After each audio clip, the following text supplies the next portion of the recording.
Hello friends, once again welcome to my YouTube channel. तो friends, आज हम बात करेंगे Jammu and Kashmir border battalions recruitments के बारे में, जिसकी एडवर्टाइजमेंट नोटिफिकेशन जो है 2019 में निकाली गई थी और उसके बाद इसके लिए एप्लीकेशन फॉर्म भी लगाए गए और एप्लीकेशन फॉर्म्स लगाने के बाद जो फिज़िकल टेस्ट है वो भी लिया गया और कैंडिडेट्स ने फिज़िकल टेस्ट भी क्वालिफाई किया। और अब दोबारा से इन पोस्ट के लिए एप्लीकेशन फॉर्म्स जो हैं वो एडवर्टाइज किए गए हैं और जो एलिजिबल कैंडिडेट्स हैं उनको ये कहा गया है कि आप इसके लिए दोबारा से फॉर्म लगा सकते हैं। अब कौन कौन से कैंडिडेट्स इसके लिए एलिजिबल हैं? क्या जो कैंडिडेट्स ऑलरेडी इसके लिए एप्लीकेशन फॉर्म लगा चुके हैं और अपना फिजिकल टेस्ट भी क्वालिफाई कर चुके हैं, क्या उनको दोबारा से फॉर्म लगाने होंगे या फिर आपने फॉर्म्स में कुछ अपडेशंस की ज़रूरत होगी? तो ये सारा कुछ मैं आपको इस वीडियोस में बताने वाला हूँ, इसलिए फ्रेंड्स वीडियो को एंड तक ज़रूर देखें और अगर आप चैनल पे फर्स्ट टाइम विजिट कर रहे हैं तो चैनल को सब्सक्राइब भी ज़रूर कर लें। तो अगर हम इस नोटिफिकेशंस की बात करें जो 1/2022 में निकाली गई है, जो ये पोस्ट जो हैं इनको इनके लिए एप्लीकेशन फॉर्म जो है री एडवर्टाइज किए गए हैं। तो इसका जो मेन कारण है वो यही है कि पहले जम्मू एंड कश्मीर एक यूटी थी, लेकिन अब लद्दाख जो है वो अलग यूटी बन चुका है और जो लद्दाख की पोस्ट थी वो अब जम्मू कश्मीर यूटी में इंक्लूड की गई है। इसलिए जो भी एलिजिबल कैंडिडेट्स इस टाइम हैं वो इसके लिए अप्लाई कर सकते हैं, इन पोस्ट के लिए अप्लाई कर सकते हैं। अब कौन कौन से कैंडिडेट्स जो हैं वो इसके लिए एलिजिबल रहने वाले हैं? तो जम्मू एंड कश्मीर के जो डोमिसाइल्स कैंडिडेट्स हैं, हाँ, यहाँ पर जो डोमिसाइल्स की बात आती है, जो कैंडिडेट्स पहले 5 अगस्त 2019 से पहले यहाँ के डोमिसाइल्स उनके पास नहीं थी, लेकिन अब वो जम्मू कश्मीर डोमिसाइल हो चुके हैं, वो कैंडिडेट्स आप जो हैं इस पोस्ट के लिए अप्लाई कर सकते हैं। और जितने भी कैंडिडेट्स जो इंटरनेशनल बॉर्डर से 10 किलोमीटर की दूरी तक रहते हैं, 10 किलोमीटर की दूरी का मतलब ये बाई एयर, यानी इंटरनेशनल बॉर्डर से बाई एयर अगर आपका घर 10 किलोमीटर के रेंज में है तो आप इस पोस्ट के लिए एलिजिबल हो, आप इस पोस्ट के लिए अप्लाई कर सकते हो।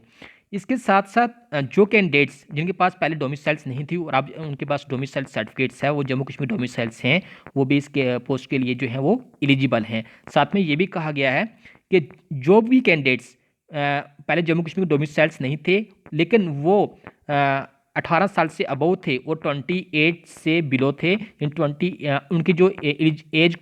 थी वो 18 से 28 के बीच में थी, लेकिन अब वो एवरेज हो चुके हैं, उन कैंडिडेट्स को जो है रिलैक्सेशन दी जाएगी। वो कैंडिडेट्स जो हैं वो अप्लाई कर सकते हैं। इसके साथ साथ जो पे स्केल है इसका, वो पे स्केल भी जो है अब रिवाइज कर दिया गया है। पहले जो पे स्केल इसका था वो पे बैंड फर्स्ट में था, यानी 5,200 से लेकर 20,200 तक विद ग्रेड पे 1900। अब इसकी जो पे है वो भी रिवाइज कर दी गई है और अब आपको अच्छी खासी पे मिलने वाली है, यानी 19,900 से लेकर 63,200 तक जो है आपकी को पे मिलेगी विद लेवल 2 की पोस्ट के साथ। और यहाँ पर एक बात और भी क्लियर कर दी गई है कि जो भी कैंडिडेट्स जिन कैंडिडेट्स ने पहले से ऑलरेडी जो है यहाँ पे अप्लाई किया था और अप्लाई करने के बाद उनका फिजिकल टेस्ट भी लिया गया और उन्होंने अपना फिजिकल टेस्ट जो है वो क्वालिफाई किया है, उन कैंडिडेट्स को दोबारा से अप्लाई करने की ज़रूरत नहीं है। सिमिलरली वो कैंडिडेट्स जो कि फिजिकल टेस्ट में डिसक्वालीफाइड करार दे दिए गए थे, वो भी कैंडिडेट्स अब दोबारा से इस पोस्ट के लिए एलिजिबल नहीं है, दोबारा से इस पोस्ट के लिए अप्लाई नहीं। इसके साथ साथ अगर हम रिजर्वेशंस की बात करें तो रिजर्वेशंस में आपको जो है वो सभी कैटेगरीज जो इमेंट की गई हैं, जो नई कैटेगरीज ऐड की गई हैं, जैसे आपको यहाँ पर देखने को मिलेगी ईडब्ल्यूएस कैटेगरी, इसके साथ साथ पहाड़ी स्पीकिंग कैटेगरी। तो ये जो नई कैटेगरीज ऐड की गई हैं, इन कैटेगरीज को आप अपडेट कर सकते हो। अपडेट का मतलब ये कि जिन कैंडिडेट्स के पास पहले ये कैटेगरी नहीं थी और उन्होंने वो अपने एप्लीकेशन फॉर्म्स लगाए थे, उस टाइम उनके पास कैटेगरी ये नहीं थी, लेकिन अब वो इस कैटेगरी में फॉल करते हैं, तो वो कैंडिडेट्स जिन्होंने ऑलरेडी फॉर्म लगा चुके हैं या जो नए फॉर्म्स लगाएंगे, वो सभी कैंडिडेट्स इस कैटेगरी को जो है अपडेट कर सकते हैं विद न्यू क्राइटेरिया के साथ। उसके बाद अगर हम लास्ट डेट की बात करें तो इस जो पोस्ट की जो लास्ट डेट रहने वाली है, जो लास्ट डेट रहेगी वो last date for submission of online application form shall be 30 days, यानी जब ये पोस्ट ये जो लिंक है वो एक्टिवेट किया जाएगा ऑफिशियल वेबसाइट्स पे, जम्मू कश्मीर पुलिस की जो हेडक्वार्टर जम्मू है उसकी जो वेबसाइट्स पे ये लिंक जो है अपडेट किया जाएगा एप्लीकेशन फॉर्म्स के लिए। उसके बाद 30 डेज तक आपको टाइम दिया जाएगा, 30 डेज के अंदर अंदर आपको एप्लीकेशन फॉर्म जो है वो लगाने होंगे।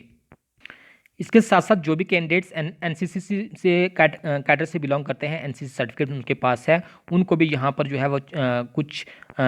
रिजर्वेशन या कुछ यहाँ पर पॉइंट्स जो हैं, एडिशनल पॉइंट्स जो हैं वो दिए जाएंगे। इसके साथ साथ जो कैंडिडेट्स एसपीओस या होम गार्ड्स में हैं उन कैंडिडेट्स को भी, एसपीओस को 15% रिजर्वेशंस है और होम गार्ड्स के लिए 4% रिजर्वेशन जो है इस पोस्ट में रखी गई है। जो एज के लिए जो आपकी क्राइटेरिया रहेगा, जो एज का एलिजिबिलिटी क्राइटेरिया है वो आपका रहने वाला है द कैंडिडेट्स बॉर्न बिफोर 1994 से पहले का आपका बर्थ नहीं होना चाहिए, उसके बाद के आपका डेट ऑफ बर्थ होना चाहिए, और 31/12/2003 से पहले का, यानी आपकी जो एज है वो 18 से 28 के बीच में होनी चाहिए। लेकिन यहाँ पर उन कैंडिडेट्स के लिए जो है वो एज रिलैक्सेशन दी गई है। वो कैंडिडेट्स जो पहले 2019 में जब ये एडवर्टाइजमेंट की गई थी जम्मू कश्मीर के डोमिसाइल्स नहीं थे, उनकी एज 28 के अंडर थी, लेकिन अब वो एवरेज हो चुके हैं। तो अब वो कैंडिडेट्स जो हैं इस पोस्ट के लिए एलिजिबल हैं, उनको जो है वो रिजर्वेशंस के जो भी रूल्स हैं वो, या जो भी रिजर्वेशंस के फ़ायदे हैं वो दिए जाएंगे। इसके साथ साथ हाइट जो है आपकी 5 फुट 6 इंच तक रहने वाली है, और आपकी जो भी यहाँ पर फिजिकल टेस्ट है वो आपको देख सकते हैं। लॉन्ग रेस जो आपकी 1600 मीटर्स होने वाली है 6.5 मिनट्स में। तो ये कुछ अपडेट्स थी इसमें जम्मू कश्मीर बटालियन फोर्सेस में। अगर आपको फिर भी इसमें कुछ डाउट है तो आप कमेंट्स में जो है वो बता सकते हो। Thank you.